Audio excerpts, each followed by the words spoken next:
this evening.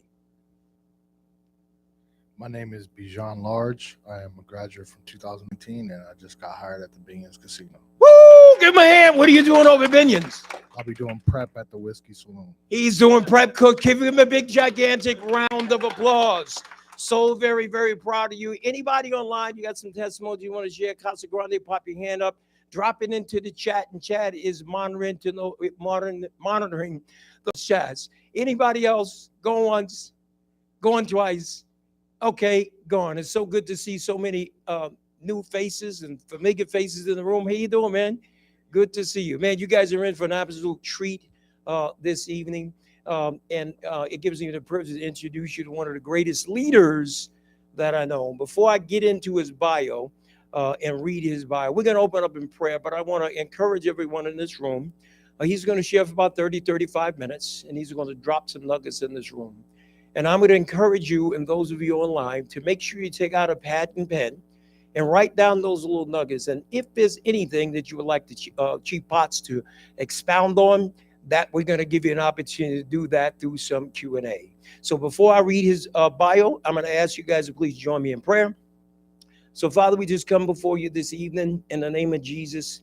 God, we just want to thank you for being the magnificent, wonderful, miracle working God that you are. We thank you for waking us up this morning, you in our mind, God, and you in our heart, just giving us another breath of life to live for you. God, I just want to say thank you for everyone who has their ears attuned to this huddle up tonight. God, as we huddle up, we invite you to huddle up with us. Father, we don't lift up our speaker to you right now, Lord God. We ask you to illuminate every gift, talent, and ability he has on the inside of him. And God, as his words flow through his lips, God, and impart into the ears of the hearer, God, we ask that a special anointing rests on each and every word, God, so they will serve its intended purpose for which you sent it. God, we love you, we worship you, and we pray this prayer in the matchless name of your son, Jesus Christ, and in Jesus' name we say amen. So are you guys ready? Say, I'm ready. No, I didn't hear people over in Casa Grande say, I'm ready.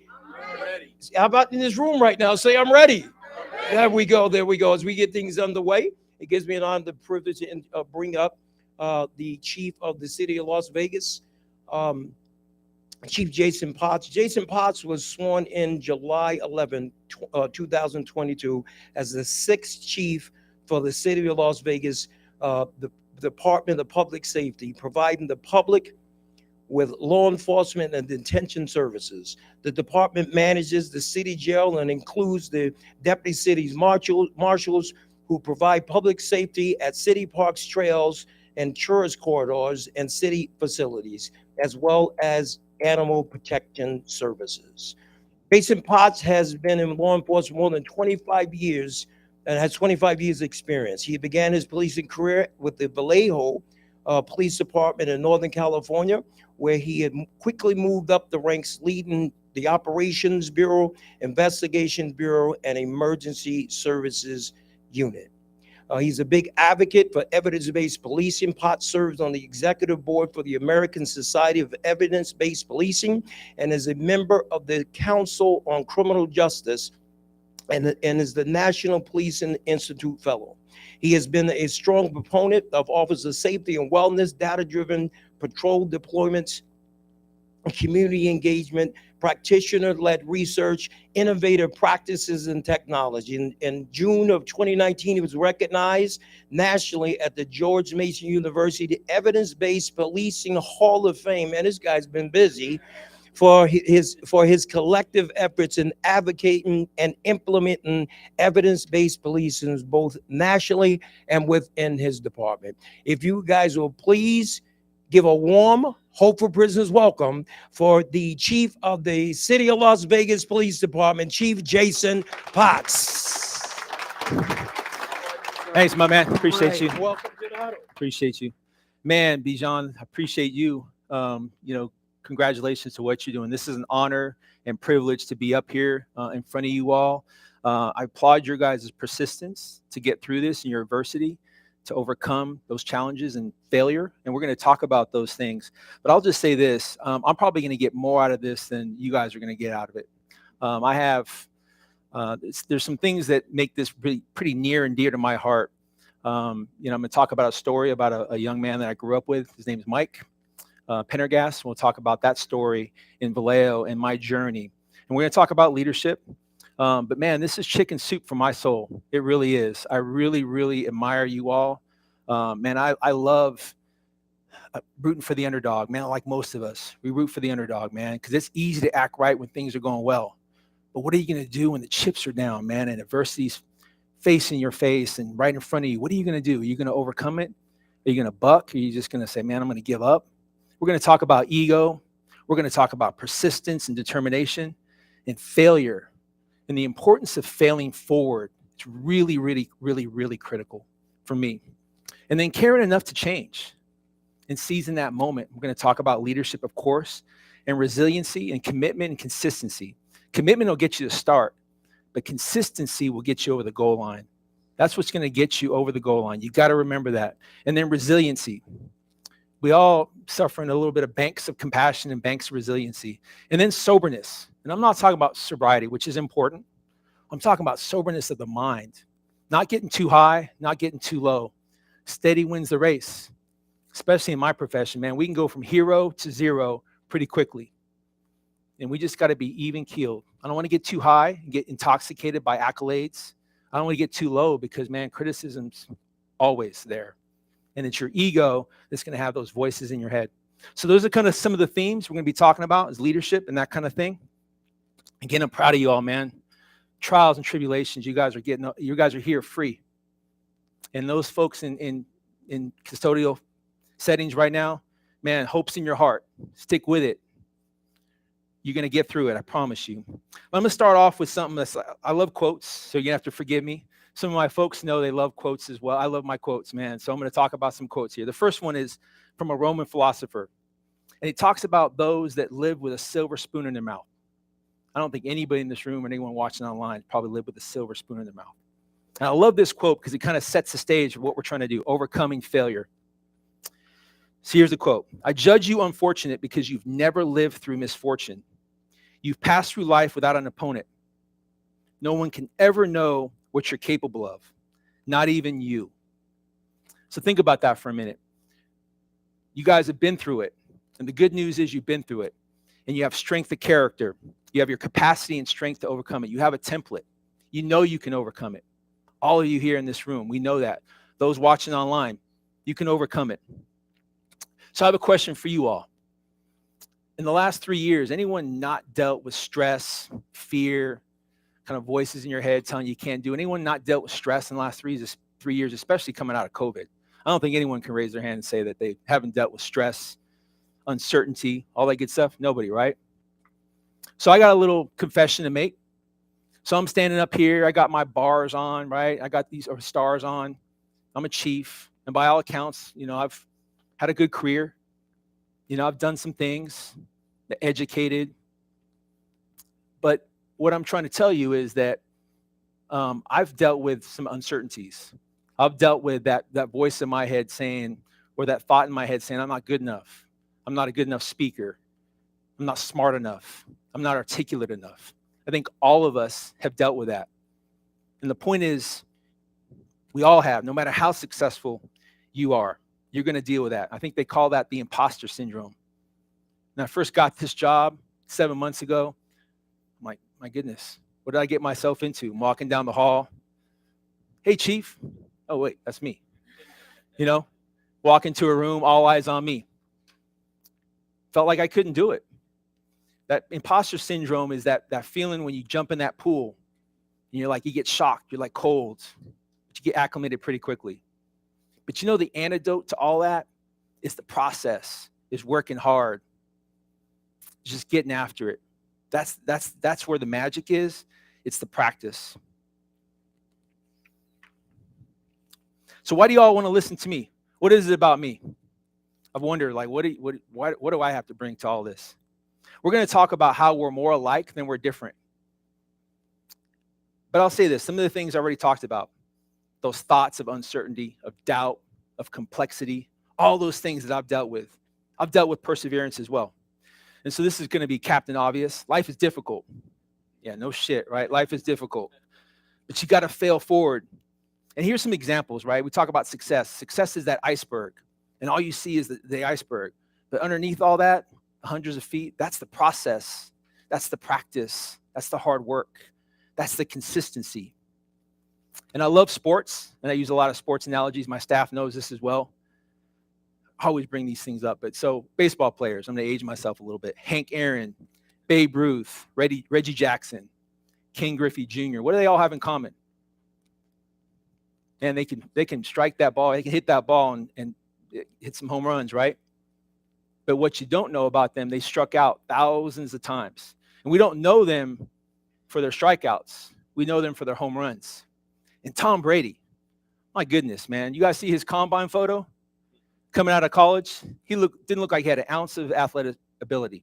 I mean, he came from Michigan, so he must have done pretty good. You ever watch him run? I mean, he's retired now, but he looks like a baby giraffe.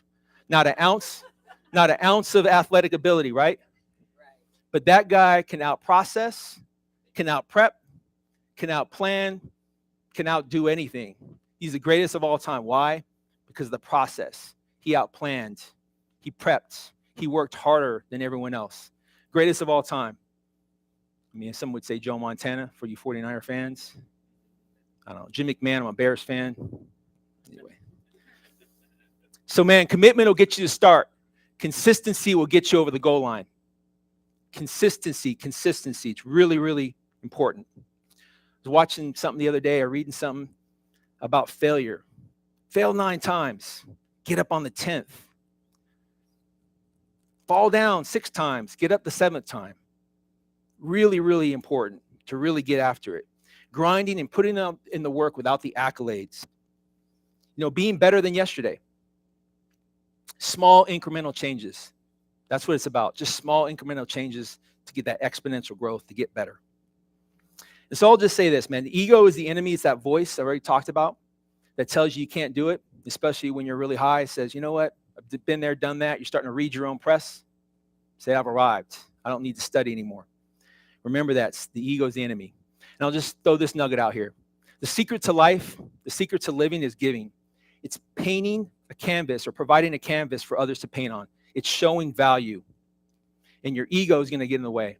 So find a way to provide a canvas for others to paint on. That's what it's all about. And another valuable lesson, learn to say no. And I need to learn to say no. Because when you say yes to everything else, you're saying no to what's more important, which is those people in those 4 walls. And I could take my own advice on that as well.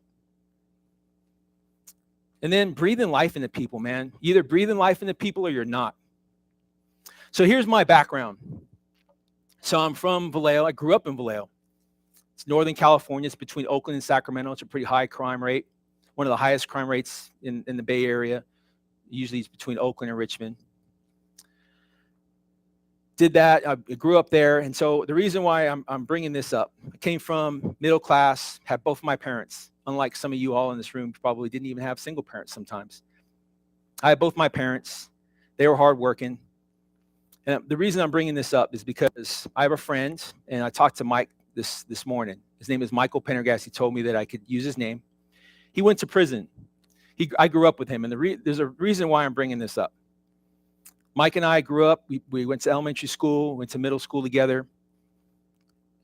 The point I'm making here now is that if not for some decisions, some fateful decisions, I could have been in your guys' shoes or those people online. So Mike and I grew up, middle school. I went to Catholic high school. He went to Vallejo High School. And by the way, everyone familiar with Vallejo? As far as what are we known for in Vallejo? Besides bankruptcy in 2008, we got some pretty good rap artists. E40, Mac Dre, there you go. Mac Dre, SOB, RBE. You know, we got some rap artists. Neff the Pharaoh, and I'm getting more underground, but there's some rap artists that come from Vallejo. Mac Dre, I think, is better than E40, but anyway, that's just what I'm saying. That's what I think. So Mike and I, we played sports together. You know, I was kind of an average student. I didn't really want to apply myself too much. More interested in football and playing sports and that kind of thing. chasing girls when I was younger. But Mike and I went off and did his thing. So Mike went off to Vallejo High School, started selling marijuana. And by the way, let me backtrack. Mike comes from two loving parents as well, business owners in the community. And there's another point to the story that I'm trying to make. Mike graduates high school and he decides, criminal mastermind that he is, him and his buddies, they decide they want to rob a Walmart because they're marijuana dealers, right? They need guns. So they rob this Walmart, but before they do that, they say, you know what? We need a car. So this carjacked this white middle-aged woman, just tie her up and put her in the trunk of the car. So they do that. They rob Walmart. They get their guns. A few weeks later, as luck would have it, Mike's house gets raided. Mike goes off to prison, 19 years old. By the way, Mike's parents, well known in the community, his brother's a judge. He got 20 years to life. Point I'm trying to make with this as well is that it wasn't nurture, wasn't nature. What was it? It was his peer group. It was his people that he hung around with. It's who you spend your time with. So Mike did 20 years. He's now out. He's a paralegal. He's has a loving family. He's a coach. He's upstanding citizen. And I would encourage folks to check his story out. There's a story called Redemption in the San Francisco Gate about Mike Pendergast. Mike is as solid as they come. Salt of the earth guy. He might be watching online. He told me he'd check it out. So hopefully I did him well. While we're going, but now I'll digress. I went through high school, did my thing. I wasn't really interested in going to college. I went to the military. First lesson about leadership, I went to the Coast Guard. For those that it really is the military. So I went in the Coast Guard, did my thing, got 4 years. And one of the first leadership lessons I learned in the military was about trust. I was given a tremendous amount of responsibility at 21 years of age. I was a Coast Guard vessel captain running search and rescue operations in San Diego at 21 years of age. And the first leadership principle is this: when you trust others, trust begets trust. And the flip side to that is distrust begets distrust. If you challenge and support your people, they're going to rise to the occasion. And I've seen that in my organization. It's all about that. So got out, got my GI Bill, got my BA degree, got my master's degree from University of California, Irvine. I want to bore you with all that. And then went to the Border Patrol, did that for 3 years. And then I got my opportunity to work in the place I grew up in, Vallejo Police Department. Did that for 22 years, had a great career. Did a lot of operations, SWAT, FBI, Violent Gang Task Force, DEA, Narcotics, Oakland Task Force. I pretty much did most everything there is to do in policing. Had a great career, moved up the ranks to the number 3 position, got involved in some evidence-based policing. But the point I'm trying to make is I failed along the way as well. I made some mistakes in my career. And now here I am. Put my name in the hat for this position, Department of Public Safety. Told you I had some thoughts like, man, can I do this job? And here I am with DPS, Department of Public Safety. And I was going to struggle with whether I wanted to talk about what DPS is. Kind of heard it already, but just indulge me really quickly because it's important that we get our name out on what we are. So we're not a 911 agency. When you call 911, you get the Las Vegas Metropolitan Police Department. And they are the premier law enforcement agency in Southern Nevada. They really are. They have a phenomenal sheriff, and they have a great command staff. But we have value, and our value is this. From the public safety deputy city marshals, we patrol our 80 parks, 130 facilities, 60 miles of trails, 140 square miles, and we also do our tourist corridors. We're Category 1 police officers. And then we have our jail. We house our misdemeanants. Our first and foremost priority is our safety of our staff and our inmates. That's 1A. 1B is our programs. We want to leave folks in our jail better than we found them. We want to end those cycles of incarceration. We offer things such as job application support, mental illness support, substance abuse support, all that good stuff. We even offer art therapy, yoga. We want to leave people better than we found them. We really do. When I say it warms my heart, it does. There's a reason why all of this is important to me. I have a story with Mike and my frame of reference with Mike Pendergast. This is why it's so important that I'm here. I'm very privileged to be speaking in front of you all. And then, of course, we have our animal protection and all our professional staff that do a great job. Our animal protection officers, just really quickly, they handle 26,000 calls for service with a staff of about 11 to 13. They do a just outstanding job. They really do.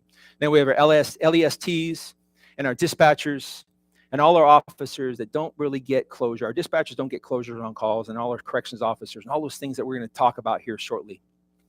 But I would be remiss if I didn't talk about Memphis. I mean, anyone, show of hands, anyone not heard of the Memphis incident or seen it on news or anything like that? Show of hands, everyone's seen it or heard of it, right? So listen, it's easy for me to sit up here and say that was disgusting, that was despicable, any adjective you can think of, because it was. That wasn't policing. That was just shitty, crappy policing. But what you do need to know, it doesn't reflect the 800,000 police officers that perform courageously and admirably in this profession, nor does it represent the DPS. Thank you. Or the Las Vegas Metropolitan Police Department. That was disgusting. That was a lack of training, a lack of supervision, a lack of leadership. Just think about that for a minute. A lack of leadership. Somebody there needed to be a leader, and they weren't. You know, when everyone's wrong, everyone's doing wrong, doesn't mean it's right. And then when everyone's doing right, you know, when everyone's doing something, doesn't mean it's right either. Wrong is wrong either way.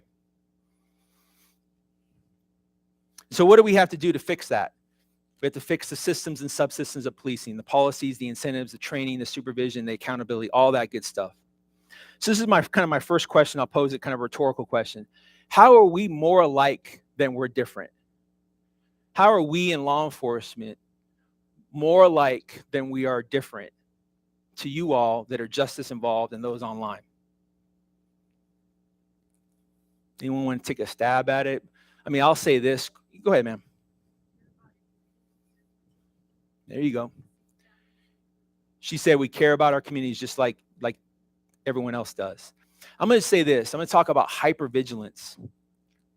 Our police officers, those in the criminal justice and the corrections officers and animal protection and our dispatchers, they deal with from call to call to call. They deal with the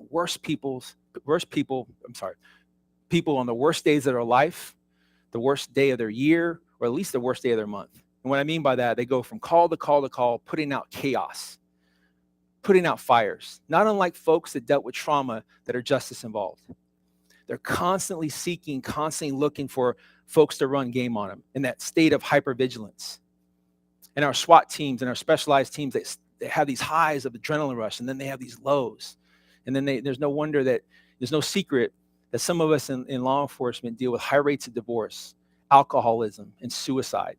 Because we have these highs and then we have these lows. Because we're constantly dealing with people on the worst days of their life. And we're going from call to call to call. And the other thing I always talk about with our staff is, man, do I see you? Do I hear you? Am I accountable to you? Do I see you? Martin Luther King said it best, man, that protests and the riots are the voice of the unheard and the unseen. Do we see each other? Are we humanizing all of this together? You know that when we think of things like this, like when we think of humanizing the badge, next time you're stopped or next time you're in custody and you have a correction officer that's grumpy, or you're stopped at 10 o'clock at night, you may wonder, why is that woman officer grumpy? Well, what you don't know is maybe she put that child to bed, her child to bed at 8 p.m. and went off into night shift. Or how about that male officer that's doing a traffic stop at 10 a.m. in the morning, and he's really just kind of has a bad attitude? Well, what you didn't know is that maybe he's on his second day of mandated overtime. Or maybe that corrections officer that's just kind of pissed off at the world. Well, what you didn't know is going through a divorce. Or he's dealing with a dying parent. And what I'm trying to say here is sometimes we just need to have an outward mindset and put ourselves in other people's shoes and think about that, because we all have that inward mindset. What is it about me? It's my ego. Instead of that outward mindset. What can we do to be better about that? So one of my favorite books, I'm into Stoicism. One of my favorite books is Ego is the Enemy. It's by Ryan Holiday. And Ryan Holiday talks about the 3 stages of life. You're on your way up, you're aspiring. Once you get to the top, it's success, and then it's adversity. So ego manifests itself in different areas while you're on your way up. It tells you that, you got to read your own press. You've learned everything you need to know. There's nothing else to know. You're not a student of your craft. You're not really learning. You're not doing the process. You're not grinding. You're not putting in the work. Man, you know it all. That's ego. Can't learn what you think you already know. And success. Man, ego basks in your greatness, man. You start reading your own press. And that's dangerous too. Man, we gotta provide canvases for others to paint on. That's the life hack right there. If you can provide value to others, you're winning. You're winning. And then adversity. When you hit that bottom, because we always do, everything returns to an average, regresses to the mean. Get at the top, man, we're gonna fall. Ego won't let you overcome those obstacles. Because now you're to the bottom, and you're going, man, that's somebody else's fault. That's a problem for setbacks, because there will be setbacks. You know what the antidote for ego is? It's grinding. It's the process. It's practicing. It's what Nick Saban says at Alabama. It's the process. It's grinding. It's getting after it. It's doing it because it's important. It's controlling the controllable. It's placing more value in your response to the events than the events itself. Super important. And the other thing I talk about, actually, we talk about leadership. This is the whole point why I'm here, is to talk about leadership. So what is leadership? For me, leadership is inspiring others to do things they didn't think they could do. It's providing a roadmap for people. It's providing a canvas for others to paint on. That's leadership. And you know what else leadership is for me? It's delivering news and change at rates people can absorb. I'll say that again. Delivering news and change at rates people can absorb. Critical. I'm not going to please everybody, man. Steve, this is a quote here. Here's another one. Steve Jobs says this. If you want to be liked by everybody, don't be a leader, sell ice cream. I'm just not going to please everybody. But man, leadership is lonely at the top sometimes, man, because you want to be liked. What do you mean? What do you mean they're mincing my words or parsing my words? Because they do. What do you mean? Why are they doing that? It's just life, man. That's people. That's what people do. And for me, leadership is followership. If I'm a good leader, I'm following as well. But when I walk into a room, are people following me? Am I looking over my shoulder? Are people following me? Are they inspired to follow me? If they're not, we're doing something wrong. And again, it's controlling the controllable. It's asking these important questions. And I'll say this. My staff knows this as well, the two lieutenants in the back, Lieutenant Orlando and Lieutenant Bell. And a lot of times in my meetings, I'll ask this. I go, hey, what does failure look like? Probably wondering, why are you asking what failure looks like? Well, if I know what failure looks like with the stakeholders in that room, I'm going to do everything I can to prevent it, to stop it. What does success look like? And that's kind of beginning with the end in mind. If I know what success looks like, now we all going to get there together as a consensus. That way we all know we're going in the same direction. And then sometimes I'll ask this, what does it look like to disagree with you? And that's not only for my bosses, but people underneath me. What does it look like to disagree with you? Because we all receive messages at different ways. We all have a different lens on where we're at in life. And this is another little life hack. Those with the fewest blind spots win. Man, we all got blind spots. And how do you kind of fix your blind spots? Do you have people in your life that actually are willing to have vulnerable conversations with you? I want to have a staff that tells me, hey, man, you fell short on that one. Obviously, within respect, pull me aside and truly listen to it and truly respect their opinion. It's critical. And then when you're attempting to look at a culture, for me, our culture is how we reward, because that's how you motivate people, how you hold people to account, and how you measure. What gets measured gets managed. And what gets inspected gets expected, and what's counted counts. And if those folks in Memphis, some of the leaders would have been inspecting and measuring things a little bit better, might not have happened. I don't want to sit here and disparage somebody or another police leader, but something was amiss. You can fix training and supervision. You can't fix humanity. And that was just shitty police work in Memphis. So I'll just quickly indulge you with some of my principles and what I think about for policing. It's building trust, confidence, and legitimacy. That's first principle or vision. Employee health and wellness, because we're not getting there unless our people feel valued. It's like the Southwest model. The customer isn't always right. Strong policy, because people need to know the rules. And then technology, man, we all heard about ChatGPT and all the exponential growth of all that stuff and artificial intelligence, license plate readers, security cameras, you name it. We have to do it, especially as policing starts to wane. And then training, that goes without saying. We don't train enough in the policing business, and I think just in society in general. We don't invest enough in our people. Community engagement and crime reduction with an eye toward hiring staff and retention. It's critical. I'll kind of end with this, and I'll open it up to questions. I love this. You guys have probably heard this kind of quote, story. It's from Theodore Roosevelt, The Man in the Arena. Show of hands, people heard of it and seen it? No? All right, here goes. So it's not a critic who counts. And it kind of sums up what we're all doing here and what I was trying to say about failure and overcoming adversity. It's not the critic who counts, not the man who points out how the strong man stumbles or where the doer of deeds could have done them better.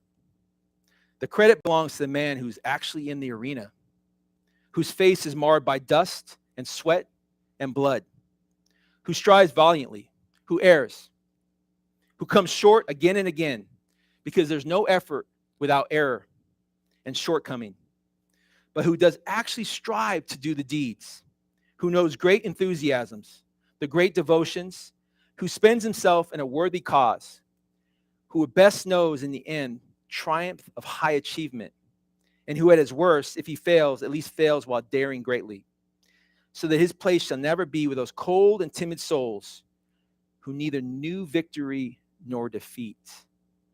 Man, you all in this room, you've seen defeat. You've overcome adversity. You're free. And I'm so proud of you all. Take stock in that, man. Take stock in the process and work hard. I believe in you. You have a friend in me and you have a supporter. And I'm not like other police leaders. I want the best for you. Talk is cheap, man. I know it is. People don't care how much you know till they know how much you care. I care, man. I promise you, I care. So in conclusion, man, it's an honor to be able to be up here speaking in front of you all.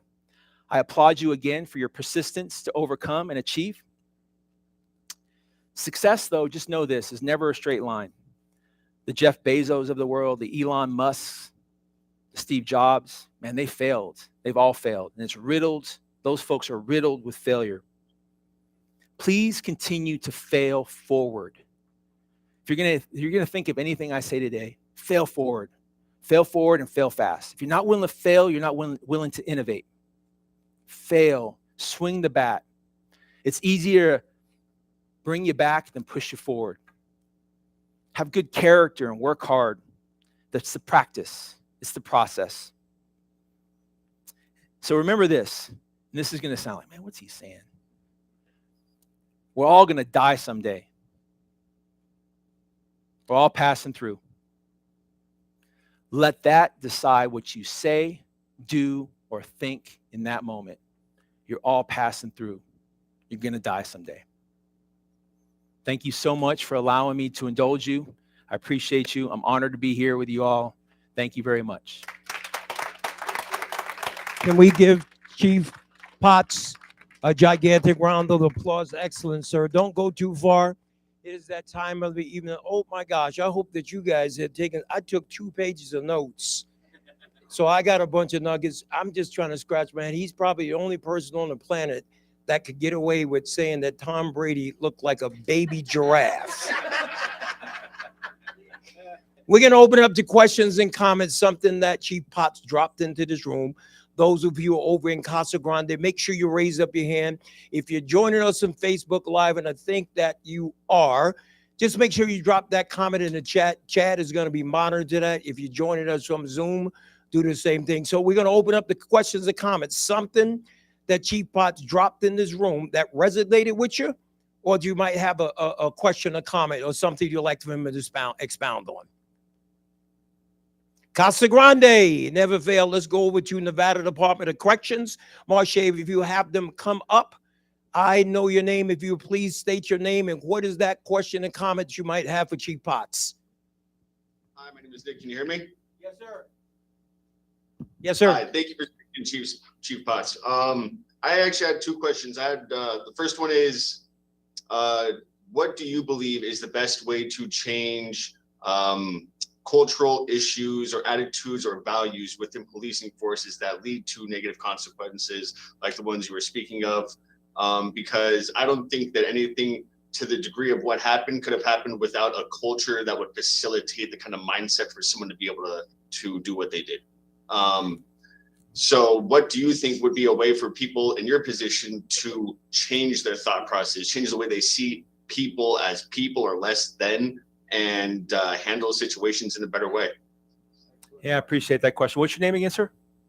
Nick. Nick, nice question. So I mentioned, I alluded it first. I think first and foremost, it's seeing each other and hearing each other. But I'll expand on that a little further, a little bit later. It's really about the inspections. It's about policies, incentive, training, supervision, and accountability. It's really building in systems and subsystems. And I rail against loaded terms like procedural justice and de-escalation because it means so many different things to so many different people. We're not baking it into the systems and subsystems of policing. We're not really putting forth the effort to do it. And I think what happened there was a cascade of failures in Memphis. If we're talking about that, might have been rooted all the way in bad, poor hiring practices. Who knows? But I will say this, where were the supervisors and where were the leaders? That's key. And then the other point is you start reading your own press. I talked about ego. They were calling themselves the Scorpion Unit. Just think about that. Calling themselves a Scorpion Unit, right? Starting to read your own press. And so that's ego. And so we just need good checks and balances, good inspection. You know, what gets inspected gets expected. What's counted counts. That starts with that. But let's even go further back and root it in humanizing each other, seeing each other, truly seeing each other, seeing that young man is not a drug dealer, but just a man that's out there trying to make it. But seeing that police officer, I put my pants on just like everybody else, and seeing that I have my own concerns and, you know, I get tired, I get grumpy, I got relationship issues. I'm always the best father or the best husband. I'm like anyone else. And truly being able to see each other for who we are and being vulnerable and seeing each other and hearing each other. It's critical that we do that when we humanize it. But yeah, Nick, to your point, it's about those inspections. It's about really looking at the subsystems and systems of policing. It's looking at data. You know, I don't want to nerd out on the evidence-based policing side of things, but informing your decisions based on the best available data, science, and research. And not just data for the sake of data, but really looking under the hood, truly doing it. Problem is we have a hiring, staff, and retention issue in this country with policing, not just policing, but society in general. So there's challenges, and they're pretty immense. That takes me to my second question. I believe you said data analytics were part of the introduction. Yes. Of your. So what algorithms or what processes are you using to reduce biases within the human aspect, Yeah. right? Because if you just have an accumulation of data from biased individuals, the algorithm itself is going to be biased, right? Or racist. I mean, it depends on who you have inputting the data. So what checks and balances do you have against protecting? Because at that point, you can just walk away and say, oh, it's the algorithm. It pointed us to go to this neighborhood. That's why we are heavily policing this area. But when really it's just you have a certain amount of people inputting data that is itself skewed. Yeah, no, good point. And we're not that good. I'll just say that. That's the answer to that. We're not that good. But yeah, so it's hotspot policing. And if you really want to get into it, and it sounds like you kind of know what you're talking about, we talk about independent variables. We talk about denominators and data and logistic regression analysis and all that good stuff. And given a very good context of what data is. And data for the sake of data is not very good. We talk about outputs and outcomes. That's something that we do all the time, but we need to be smart about what we're doing. But we don't have the capacity or the bandwidth to get through this. We just don't have enough folks. We're just not that good. It's not what you see on the movies or TV sometimes. We're just not. I shouldn't say that, but sometimes we're just not that good. And I'll you know, we're doing our say best. one last thing. Just having a leader, an individual in a place of authority that is aware of these issues, acknowledging a problem is the first step to solving it. So, having somebody that's at least aware of potential shortcomings with this evolution of technology, it's the first step towards progress, right? So thank you again for speaking today. Thank you for everything you're doing. Thank you, Nick. I appreciate you. Excellent question, Nick. Good job. We can always count on Nick for a great question. So in this room, if you're watching Facebook Live, please drop it in the chat. In the Zoom, watch it in chat. Anybody over back at Casa Grande in this room, something that Chief Potts dropped in this room that resonated with you? Yes, sir. We're going to make our way over it and we'll come back. I'm like old school Geraldo Rivera running around the room. What is that question and comment? Yes. What is that question and comment you might have for the Chief? Well, thank you, John. Chaplain Finney here. And thank Hey, you, Chaplain. thank you, Chief. The fact Thank that you. you're here in this room, your presence here speaks to where your heart is at. Thank So you. it Appreciate you. proves your words that you're here as opposed to on a Zoom someplace. So Thank you. Appreciate you. my question was, you said something very powerful. You said failing forward. Now it's a powerful concept, and it sounds very powerful, but we may not necessarily know exactly what you mean by failing forward. So if you could explain the concept and give an example of it, Yeah, that would be fantastic. Thank you, sir. Thank you for that, Chaplain. So I think for me, you already hear that saying, we got to have a backup plan. We got to have a fallback plan. Man, no, we don't. We got to fail forward because pretty soon, hanging around the barbershop, you're going to get a haircut, right? And so the point is, we just got to fail, man. We got to fail forward. We got to swing that bat. We got to keep doing it. We got to be Reggie Jackson because pretty soon you're going to hit a home run. You just got to grind. You got to work hard. You got to be in the process. You got to practice. That's the magic. Because we get to the end game, the goal line, we go, man, we made it. That's ego. Enjoy the process. Enjoy the moment. Enjoy the present. Get through it.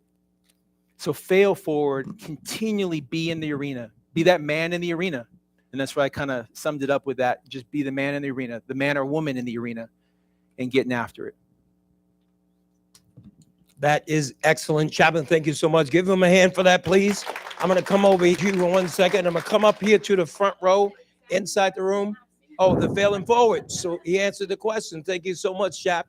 If you're online, please make sure you drop. There's a bunch of nuggets. I don't want to even break into my notes because I'll have him talking until 12 o'clock tonight. We're going to go right here in the room, and then we're going to go back over to Nevada Department of Correction, City of Las Vegas. I know you guys are watching. I know that there's some questions and comments you might have, and we'll come over to you in a minute. Please stand up. Tell everybody your name. Man, I'm getting my steps in tonight. Tell everybody your name and what is that question or comment you might have for the Chief. How you guys doing? My name is Marquise Price, and first and foremost, I want to thank you for showing up today. But a lot of things that you said tonight resonated with me, especially failing forward. Don't be scared to take that step, jump off the cliff because your parachute will, expand and you will soar to heights you've never seen. But one thing that did resonate with me today was, we're all passing through, and watch what you say, watch, basically the legacy you leave behind, because Absolutely. I do have a big sister. And a grandpa that just died, and a big sister, she has cancer all throughout her body, and it just put things into perspective that life is short, and it kind of led me to think like, dang, like I really got to watch what I say, be the canvas that somebody can paint on, add value to somebody's life instead of take. I got to be able to give something that gives, and that really resonated with me tonight, and I really do want to thank you for sharing that. Thank you for that, Marquise. Yeah, Chief, I'm going to give you a chance to respond to that because that was very powerful. Yeah, you're either breathing life into folks or you're not. Right? You're doing it or you're not. You're positive or you're not. There's no in between. Man, you're practicing, you're in the process, you're grinding, you're working hard, or you're not. Okay, that was awesome. Do we have somebody back over at Casa Grande? And then we'll come up to the front row. Marche, have them step up, tell us their name, and what is that question that they have for the amazing Chief Jason Potts? Hello, my name is Sierra. I see that. I was wondering, how do you stay motivated and stay resilient through your shortcomings? What do you do to keep it pushing? Because sometimes it's hard to do that. Sometimes it's hard to fail forward. So what keeps you failing forward and not failing back? Man, Great question. yeah, she can make me be vulnerable here. So yeah, I mean, just being afraid to fail. And I don't, there's no other way to say that. I just, the process for me is really where the magic is, the work. I love this profession and I love the men and women in it. So for me, it doesn't feel like work. And when you have a job that you love, you can be resilient because I don't feel like I'm working. I feel like I love my job and I love the people in it. I care. I give a shit about them. I promise you. They may not always agree with what I have to say or do, but man, I promise you, they care. They know I care. At least they should. And for me, and so when I say, how are you resilient? How do I take care of myself?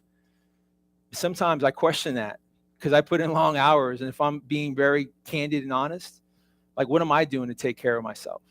My hair is getting a little thinner, feeling like I'm getting older, feeling like I'm getting a little weight around my waist. What am I doing? You know what I need to do? Drink more water, sleep more, work out more, eat a little bit better. I'm trying. So, as long as I know, I guess that's half the battle, right? So anyway, that's what I got for you. Thank you, Sierra. All right. Thank you so much. Give the chief a round of applause for that. And Marcia, are you stepping up right now because you have a question of 15 like you normally do? Step No up, tell us question, your just a name comment. and make a comment to the chief. Hi, thank you so much, Chief, for sharing today. I really enjoyed what you shared. I really enjoyed that you talked about failing forward. Denzel Washington gave a commencement speech. That speech is my favorite speech when he talks about failing forward. He says that I have found that nothing in life is worthwhile unless you take risk. There's no passion to be found in playing small and settling for a life that is less than one that you're capable of living. If I'm not going to fall back on anything except my faith. If I'm going to fall, I'm going to fall forward, fail forward. He talks about and gives the example that a lot of people don't know that Thomas Edison conducted 1,000 failed experiments. A lot of people don't know that because the 1,001 experiment that was a success was the light bulb. So he just talks about just embracing and not being afraid to take those risks. So I absolutely love that you shared that today, because failing forward, that is my go-to. If anybody hasn't heard Denzel Washington's commencement speech on that, look it up on YouTube. Thank you so much for sharing today and taking the questions of our clients and being very open and honest with your responses.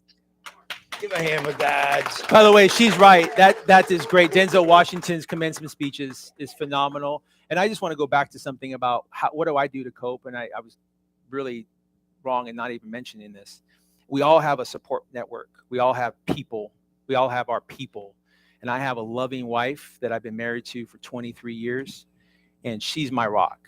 And so if you want to think about what I do to get through things, it's my confidant. It's my best friend. Everybody has a person that they love and that they need to lean on. That's what gets me through things. And it's my best friends. It's my people in my life. We all have people. Lean on those people. And that's really how you're going to get through things. That is so awesome. We're going to come up here to the front row. Marcia, I don't know if you have anybody else at Casa Grande. Please stand up. Tell us your name and what is that question you have for the chief? My name is Brandon Hampton. I have a question. So what are you guys doing to eliminate the barrier between people and the police? Because that's basically what the problem is. They don't come talk to us. They don't come see how we live. They don't come see the situations that we are in. Yep. So what are you doing to change that and break that barrier that way that we can all, get along? Because I really think that's the barrier that they don't Absolutely come be with us. They don't come talk to us. They don't come kick it with us. Like even if you was to go into the neighborhood and just, play basketball with the kids, or the youth, or, help a grandma out, take her groceries into, you see what I'm saying? Like things like, I just feel like they don't want to come into the hood or the neighborhoods because they feel like they're almost better than us. So I want to know, what are you guys doing to crush that barrier? That's a great question. What's Great your name, question. my man? Brandon, nice to meet you. That's a great question. I'll just say this. I have Lieutenant Lopez here, and so she's over there in the corner. She leads our Police Explorer program. What we're trying to do at the Department of Public Safety, and I talked about this, my principal, community engagement and crime reduction. You know, I always say that I want our folks being proactive. I want our police getting after it and doing it in a constitutionally proactive way on one hand, but I also want them engaging with the community, being procedurally just and explaining the process and showing their motivations on the other hand. And the two are not mutually exclusive. And so what we do is with community engagement, we do discussions with DPS. We got to get out of our cars. We got to do more bike patrol. We just got to get out and talk to people. And that's just basic stuff. That's basic police 101. And it's nothing earth shattering. Las Vegas Metro does it. All the good police departments do it. But sometimes we just don't have the capacity and the bandwidth to do it. And we're a unique department. We're not a 911 department, so we're able to do that. We're able to be a little bit more proactive in our community engagement efforts. But we're doing a Police Explorer program. We just stood up our advisors, and I don't know where we are. We're getting some interest, right? So we're looking for 15 and a half to 20 years of age. I don't want to put you on the spot, but is that about right?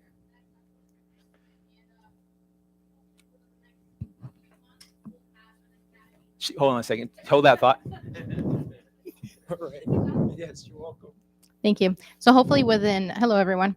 Hopefully within 2 months we'll have an academy, and this academy is going to mock a real academy. But what we're doing is we're mentoring and we're guiding the youth. And the most beautiful thing I think about this program is that my advisors are all volunteers, which means they volunteer their time. This Saturday we were at Andre Agassi. Mm-hmm. For the females undefeated basketball game. So it was beautiful. Yeah. So we try to go out there to the community and represent our departments, bridge that gap. And one of my passions is working with the youth. So look out for that program if you have anyone that's interested, 15 and a half to 20 years old. Our goal is to ensure that we give the youth an opportunity. And what I mean by that is they don't necessarily have to want to be police officers. Maybe they want to go into the military. They want to be a doctor. But we'd rather have them with us learning about being a leader, helping out the community, rather than playing video games or out on the street trying to figure out what to do. So it's a wonderful program. If anyone has questions, I'll be here to answer them. Thank you. And we're also doing this quickly. We're engaging with our youth, even our younger youth. We have a third grade reader program that we're going to be launching here. We have a book that's tailored, actually literally a hard copy children's book that's tailored to Las Vegas. It's called Making It Better in Las Vegas. It's from a children's author. And we purchased these books. We have 1,000 of them on order. They're coming probably next month. And so that's us engaging with our youth. And then we also have some ideas of how do we engage with our middle schoolers. Those are those ones that are thinking about maybe being those someday shooters, those would-be shooters, those bona fide shooters. We want to get them before they're bona fide shooters. We want to be very focused and precise in our approaches. Before they could become a bona fide shooter, let's get after it and really interact with them. And that's stuff like, middle school, 7th to 8th grade, maybe tying a tie for success, what we can call it. Just kind of thinking out loud on what we want to do to engage with our 7th and 8th graders. So some of the things that we're thinking about. Yeah, that is awesome. Can we give him a big, gigantic hand for that? And before we go to Officer Tiffany Smith from PMP, right? I always say this, right? And whenever I go across the country, because I'm a huge supporter of law enforcement people, right? And I always say to people this, right? And if you look across this country, people don't trust the police. They don't trust law enforcement, right? But the reason why they don't trust law enforcement is because they're not in relationship with law enforcement. This is why it's so important to getting out in the community and so forth and so on, right? Because they're not in relationship. And in what relationship could you ever truly establish trust unless it's life rubbing up against life in the spirit of complete transparency, right? We have more in common than we have differences, right? So now out of that transparency forms a relationship, and then out of the relationship is where you establish trust. So I'm going to go over here to Officer Tiffany Smith. I love to always put you in the spot because you always have these thoughts. And I was watching in the back of the room and just saw you spinning. What is that question and comment that you might have for the chief? Hi, everybody. She's the only one who can take the microphone right out of Officer Smith, Nevada State Police, Pro and Probation. I just want to thank you for being a leader in our community, to be able to be up here and be vulnerable. Me as an officer, I kind of put myself on the spot. Everyone in this room knows I'm pretty much an open book, and I get judged for that at my job from not my leaders, but my peers, and I don't really care. But as a leader, to do that, it's different, right? So you're setting the tone for your complete department, and I just really I appreciate you, because I think more leaders need to be out there, regardless if they're a officer or if they're a chief at a desk in an office all day long, to really put themselves out there to show these people that you care about them. Like, Brandon, before you leave, I want to know your address, because I'm coming to your house. See? Okay. I think it's really important that we set the example. You know, I mean, I hug my clients. It's not a normal thing for DPS, Awesome. not for anyone besides myself, but I do it and I don't really care. But like, showing them that they're human and that they're loved and that they need to be seen. And I think it's really important that leaders like you in our community from all agencies come here and share that experience with them, so they know that we're on the same team. So I really appreciate you and respect you for that. I appreciate that. Thank You you. can have your mic back. Good deal. She gave it back. If you'd like to respond to that, you certainly can. No, I just quickly going to say it's all about that, and about being vulnerable and being just, again, humanizing the badge, humanizing who we are. I put my pants on just like you all do. I have my own fears and my own stresses and my own like self-limiting thoughts. We all do. And I just want to add one thing quickly, a little plug for Lieutenant Bell. We have this thing called Operation Safer, and it made me think of that. I'm not going to put him on the spot, but Operation Safer stands for Stronger Alliance for Enforcement and Relationships. And so that's our mnemonic. And so I just made me think of that, about relationships. And again, we're proactive. We're getting after the criminal element, disrupting the criminal element where they loiter and where they traverse. But we're also doing it in a procedurally just, compassionate, constitutional way, and the two are not mutually exclusive. I want to continue to have us do that. Wow, that is awesome. Please give him a hand for that. Did you have something you wanted to add? Give me 1 second. I'll be right there. So I wanted to know, like, so would you guys think about like Thanksgiving, like having the police force come out, give out turkeys, Christmas, come out to the neighborhoods and pass out gifts to the kids who are less fortunate? Is there some things that you guys could think about? Because that also will make a big impact and show, you know, that, Absolutely. okay, these people really care about us, you know, you see what I'm saying? Just for it, because we see rappers do it, but they do it for other reasons. Right. We want to see you guys do it because we, you know, we have, Walk the walk. Yeah, You say you see you're what I'm going to do saying? it. Yeah. You care, show us. Yeah. right. Yeah, so I get it. So I just want to know, could that be something that you guys could think about and obviously do? Lieutenants, what do y'all think? Those are my lieutenants over there. They're going to be doing the work over there. What do y'all think? Go ahead, Lieutenant Bell. Good evening. I'm Lieutenant Bell, and I'm assigned to the Fremont Street Experience and the Tourist Corridor. We actually do that. We work very well with the city council members. Each ward supplies that. Councilwoman Diaz, Councilman Creer, he's involved heavily. So we hand out a lot of those things during the holidays, the turkeys, the gifts. We work very well with Doolittle, you know, in years past. So yes, we do that. That is awesome. Can we give them a big jacket hand for that? If there's ever anything we can do around that, because we do a big Christmas event too. So if it's something we can partner with you, please don't hesitate to ask. Love Please it. Thank stand you. up. Yes, you do. You got to stand up. Tell us your name. What is that question or comment? My name is Marvita. I have a couple of different hats. The fail forward and the backup plan, I believe in that. And I just wanted to mention to you, I have a real estate background, that we have your lenders have Homes for Heroes programs that incentivizes, you know, law enforcement, EMTs, medical, to live in those communities and be neighbors. So if that's something that, you know, you might be able to look into and, you know, incentivize that for your officers. Yeah, it reminds me of the Officer Next Door program way back in the day, right? With President Clinton hiring the 100,000 cops. So it's good stuff for sure. Right. Yeah. And you get your police officers in the community. Yeah, I appreciate that. Next door neighbors. Yeah. All right, awesome. We're Huge. going to be right back over here in the room. And I'm not forgetting about you, those of you who are online on Facebook, drop it in the chat. But we have a question here in the room. Please stand up, tell us your name. What's that question or comment you have for the chief? Good evening, everyone. My name's Greg Pajardo, and I just signed up to become a mentor with the program.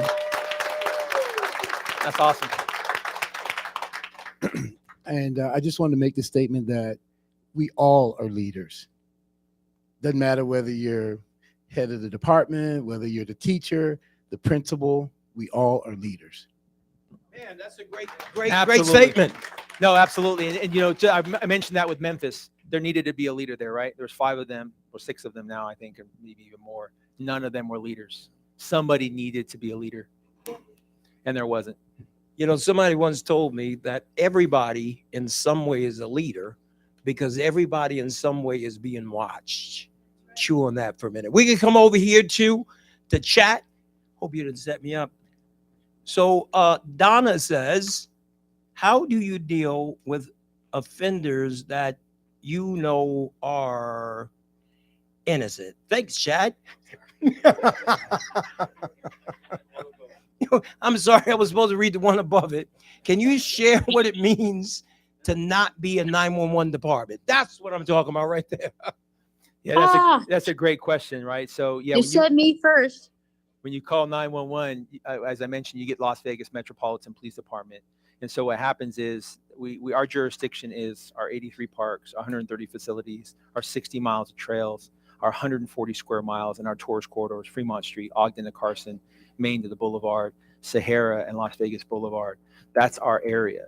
So what happens is somebody has an issue in a park, call 911, goes to Las Vegas Metro, gets transferred to our command center, our control center, and then they dispatch our officers. What that does for us, though, now we can have more time. We don't have 20 calls stacked when we go in service as Las Vegas Metropolitan Police does. So our folks have that liberty to be a little bit more proactive and get out there and engage. We, if you've seen some of our stuff on social media, we're really emphasizing engagement and really getting out there and talking to the community.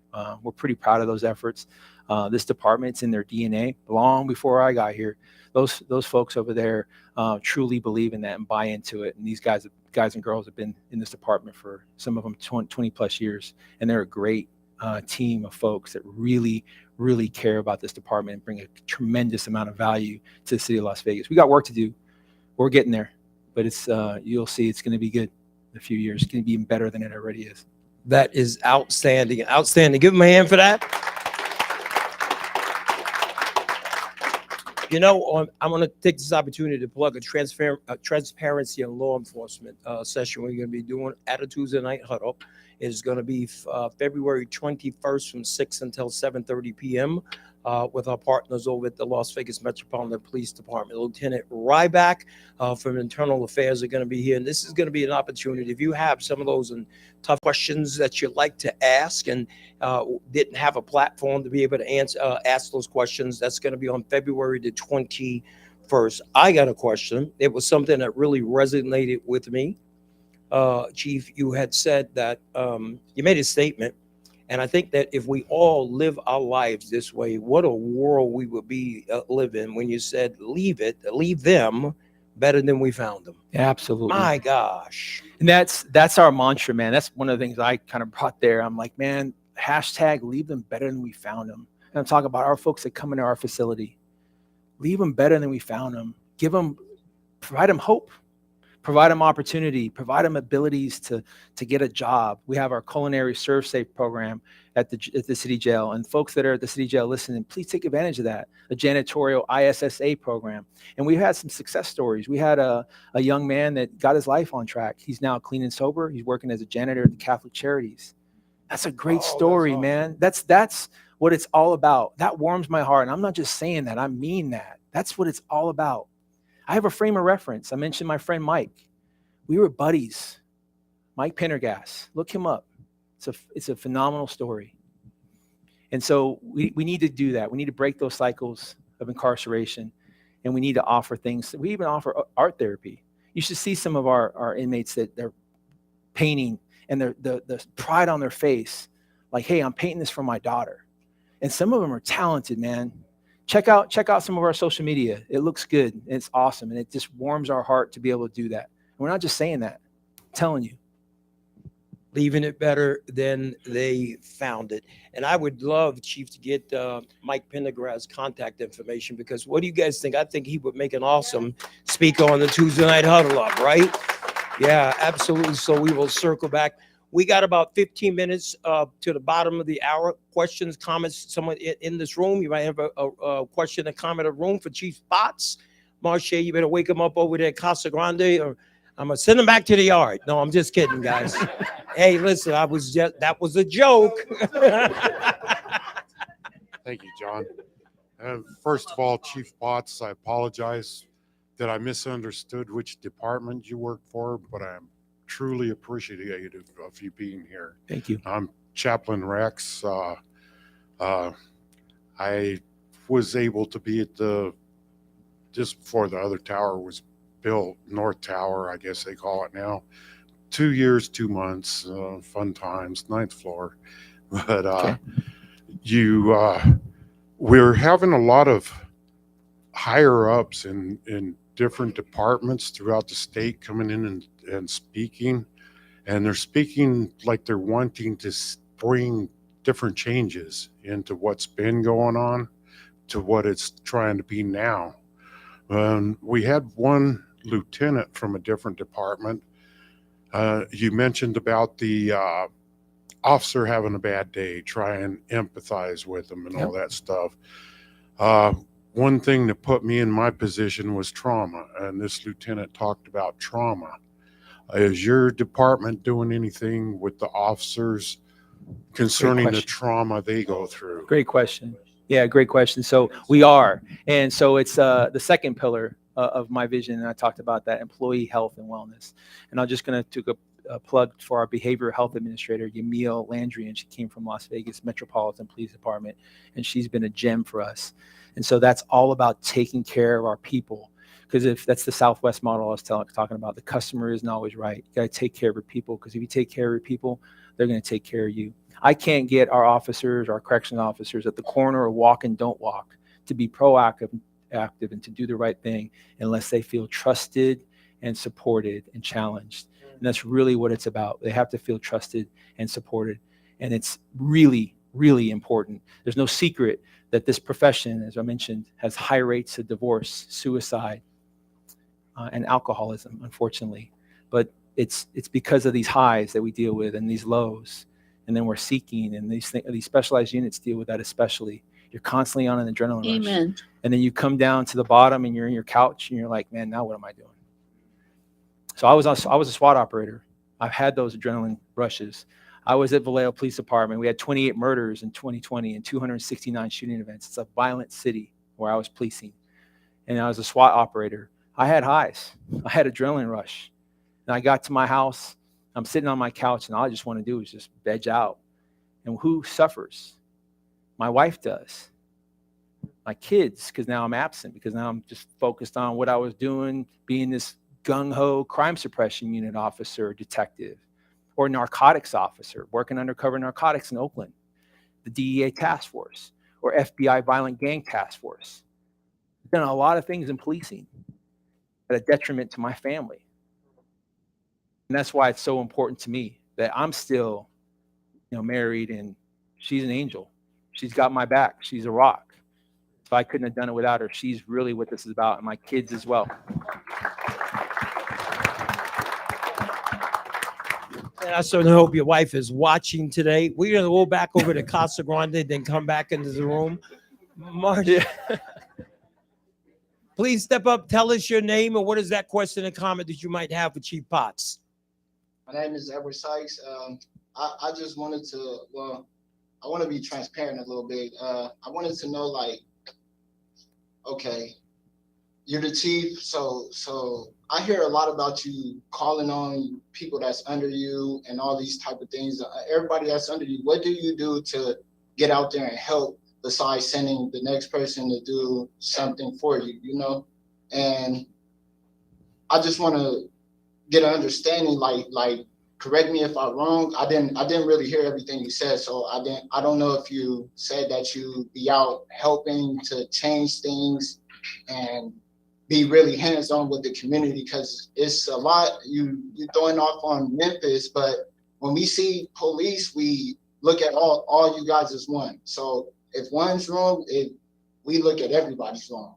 So what I'm trying to say is, what can you do to ensure that we don't have to look at you guys that way and have to figure out if you guys are the bad police or the good police? Like all police they're basically in the same category. I mean, I can't really explain it, or I can't get my words out how I want to get them out, but when a good example is like the kids that's growing up, like from people that never been on the good side, you can say that we're gonna leave it at that. People that never been on the good side, their kids that grow up, their kids grow up to dislike police based off their parents, but because the police is always on the news doing this or doing that, but it's never the positive of what they're doing in the community. Like you guys give us programs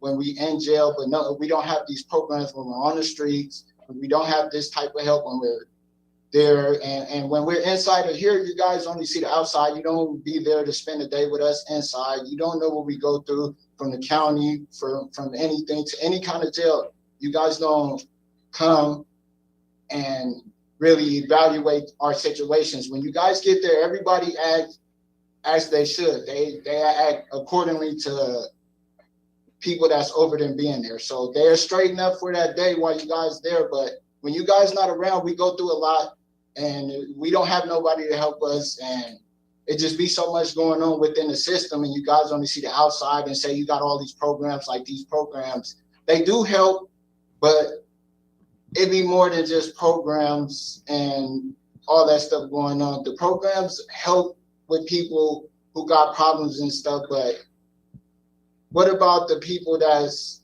inside and don't have, I don't even know what to say. Yeah, seriously. Hey, listen, that's a great question. And I would just say this is that, we didn't talk about this, but sometimes in society, we're disinvesting in our police and in law enforcement. Policing is expensive. And you're right. What am I doing? How am I modeling the way? It's easy for me to sit here and disparage Memphis. That poor chief, like I'm sitting there saying I could have done it better. But there's something was amiss. I'm just trying to state the obvious. I'm not going to sit up here and say that I'm perfect and that our department's perfect and we don't make mistakes, because we do. I've seen some body cameras. I've looked at things that are unprofessional. We make mistakes, no doubt. I'm not going to sit up here and say that we're perfect, but at least we're trying and we're acknowledging that. So I appreciate your question. But you're right. What do I need to do? I think what I said earlier is, do I see you? Do I hear you? And am I accountable to you? Do I truly see you? And do you see me? Do you see me as a person that's putting my pants on just like you? And do I see you with hopes and dreams? That is so good. Thank you for that. And Mr. Sykes, that was a great question. Hey, listen, before you leave, I want to share something with you, right? I want to share this with you. Now my back is on you. I remember going back, 2019, they wanted to interview me and the FBI agent on my case, who is my best friend to this day, right? My best friend. So I go on this national television show, and it was a predominantly Black radio TV show. And I was telling them how this white FBI agent is my best friend. And this was the guy who, right, just anyway. And the guy was saying to me something like, how dare you, and this and that, you're an African-American man, and you trust the police, you see what happened in this city, that city, everything like that. And then I stopped him and said to him, I said to the reporter, I said, are you married? He said, yes, I'm married. How long have you been married? Oh, I've been married 10 years. And I said, would you consider yourself a good husband? Yeah, I try to do my best. Well, good. I said, because I'm married too. And I try to be the absolute best husband that I can. I would consider myself a good husband. But there are husbands out there that beat their wife. There are husbands out there that do wrong to their wives, right? There are husbands that just disrespectful, whatever the case would be. I said to him, do not lump me in with them. Did you get that? Yeah. Do not lump them in with them. Does that make sense? Right. You know, to his point though, we only see the bad, right? We don't see all that good. Just like we don't see all those strikeouts that Reggie Jackson had or Hank Aaron. We only see the other things that we want to see. And so, to your point, we'll do better. You know, I'll leave it at that. We got to do better, and that's all I can give you. We got to do better, but we also have to have more police officers, and we have to invest in our communities and our police officers. We need more of them, not less of them. Thank you, Mr. Sykes. Thank you, Chief. Give him a hand. Christina Ennis, we're gonna go to the back. I'm sorry. Was it somebody else? Was it Casa? Clock is ticking, Marche. Sorry. We'll be I back have after something word from our I wanted to sponsors. add. What I was hearing was, I think, a lack of trust, right? And so I think, and just based off what I'm hearing, is some of what needs to happen is you having Sykes the courage to be able to come up and ask those tough questions.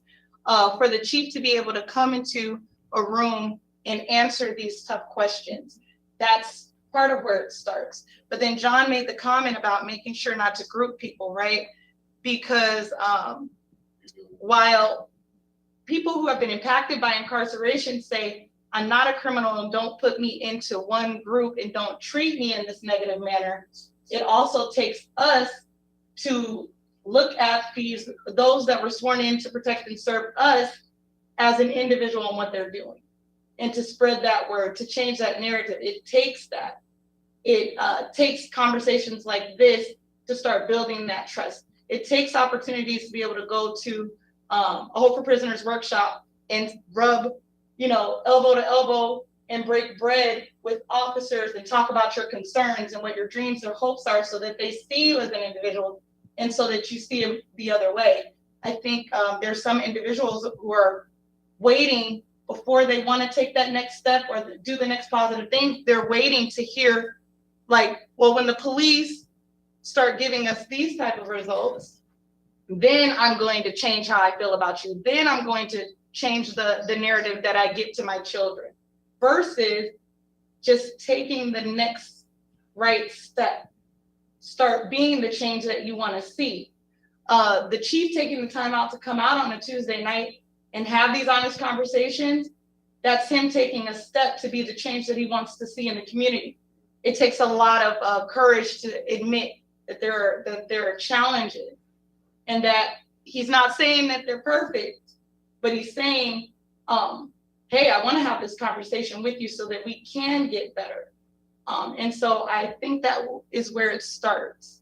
But I just wanted to say that, just because I hope I heard that, just kind of, wanting to know exactly what you're doing. It takes a lot to come to a huddle and be transparent and open and honest, especially on a recorded line on social media.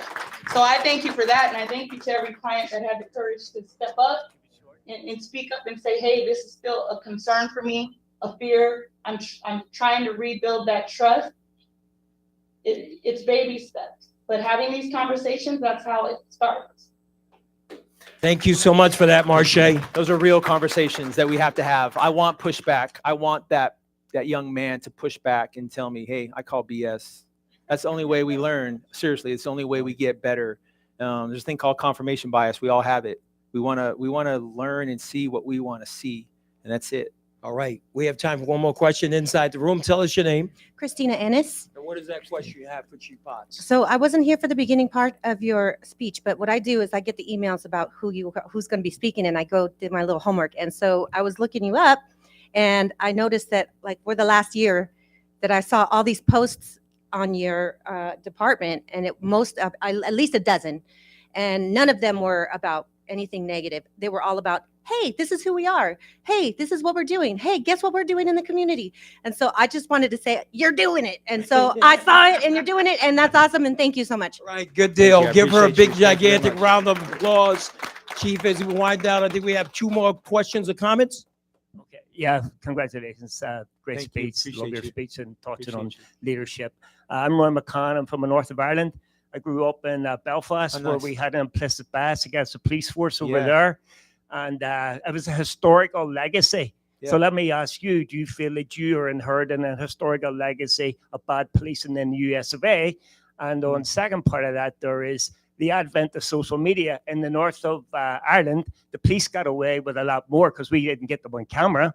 In fact, the one time we did get them on camera ended up in the police force being kicked out and a new police force coming into being. So is social media, video, because we get to see it, and that's not a good representation of policing. And so it reinforces some of our preconceived notions of what policing is. Is it a good thing? Is it a bad thing? Is it good? Because you mentioned something really important. You said consistency. Yes. We need to see consistency before we start to trust. Yeah, no, great point. Great And I just comment. want to really quickly address that. And it boils down to training. I know it's easy to say training. We have this thing now, we're looking at integrating communication assessments and tactics. And what that means is in the middle of this wheel, it's a critical decision-making wheel. In the middle of this wheel is the sanctity of life and proportionality and thinking about options and de-escalation. And de-escalation, what is that? Lowering the energy and rapport building. Where are your feet? Are you behind? You have distance. Do you have time? And if you have distance and time, now you have cover. And now you have more time and more options to do the right thing and not have these tragic errors in policing. So to your point, we do need more consistency, but we need good training, not just training that just check the box training. We need training that's baked into, infused into everything we're doing.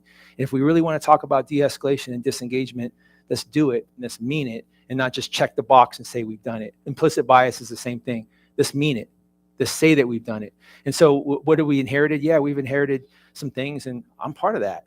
I had 25 years. I've made some mistakes as a younger officer, running around with my hair on fire. Again, I'm not going to sit up here and say that I'm an angel. I've made mistakes as a young copper, not having a lot of maturity. So that is awesome. Yes.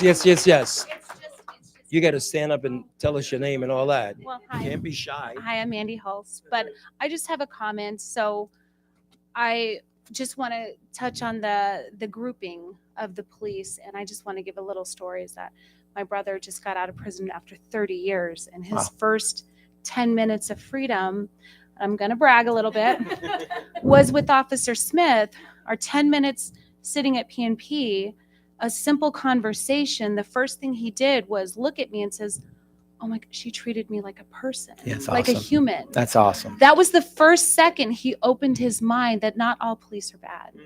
So That's awesome. Yes. That's great. I think that we will Appreciate land that. on that note, and I'm so grateful that we utilize social media to tell all the good stories and the good work that police officers are doing. And hopefully that is going to cause a ripple effect across our country. Chief Potts, we just want to thank you. What a phenomenal job. Can we give Chief Potts a gigantic round of applause? You know, in closing thoughts, some of the things that Chief Potts said today was to leave them better than we found them. Right? Leaving them better than we found them. And I think that if more police departments, more correctional facilities and cities, jails took that approach, I believe that we can begin to change and transform the hearts of people and also be able to transform our communities. You know, Earl Nightingale had once said that, he said a quote, he said that if I treat you as you are, I'm going to make you worse. You know, that's something you really think about in corrections and parole and probation and even law enforcement. If I treat you as you are, I'm going to make you worse. Sometimes law enforcement people interact with us on our absolute worst day. They're there. Sometimes people coming into our prison systems, right? They're not in the best shape. They get inside, their character is bankrupt. If my character and morals and scruples weren't bankrupt, I would not have been in prison. But think about what Earl Nightingale said. He says, if I treat you as you are, I'm going to make you worse. But the back end of what Chief Potts was saying today is what Earl Nightingale said, was that if I treat you as if you're already what you have the potential of becoming, then I help you to become that.